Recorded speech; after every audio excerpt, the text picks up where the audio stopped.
9 years of parenting జర్నీలో కొన్ని experience అయ్యాను. మీరు ఈ రీల్ చూసిన తర్వాత ఎండింగ్లో చెప్పండి మీరు రిలేటబుల్లా కాదా అని. మనం ఎంతైనా ఒక్కసారి కోపం వచ్చినప్పుడు అరిచేస్తాం కదా, కానీ అదే అరుపులు మన హస్బెండ్ కనుక పిల్లల మీద అరిస్తే అస్సలు ఊరికాం. ఏమైనా అంటే మనకు హక్కు ఉంది కానీ వాళ్ళకి మాత్రం హక్కు లేదు అంటారు.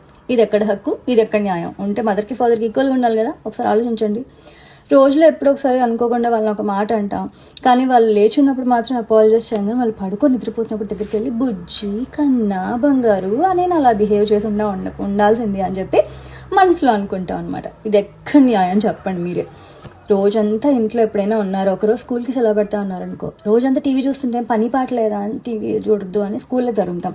కానీ వాళ్ళు స్కూల్కి వెళ్ళిన తర్వాత ఈరోజు ఎలా ఉన్నాడో ఏంటో, ఏం చేస్తున్నారో ఏంటో ఇదే అనుకుంటూ ఉంటాం అనమాట.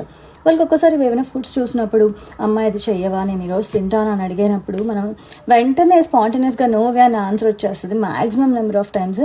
కానీ చివరికి మనం చేసే పని ఏంటంటే ఆ రెసిపీనే వండడం అనమాట. ఎంతమంది చేస్తున్నారు చెప్పండి అలాంటి పని? ప్లేస్లో ఇంట్లో పిల్లలు ఉన్నారు అంటే ఏదో ఒక పని ఉంటేనే ఉంటుంది, అనుకోకుండా వస్తుంది.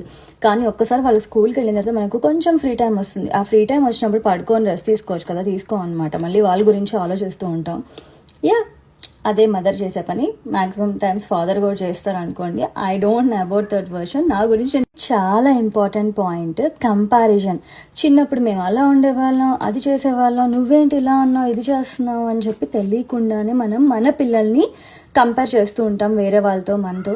ఒక్కసారి ఆలోచించండి, మిమ్మల్ని కనుక మీ హస్బెండ్ కానీ మీ హస్బెండ్ మిమ్మల్ని కానీ అలా ఎవరైనా కంపేర్ చేస్తే మీరు తీసుకోవడానికి రెడీగా ఉంటారా? లేదు కదా.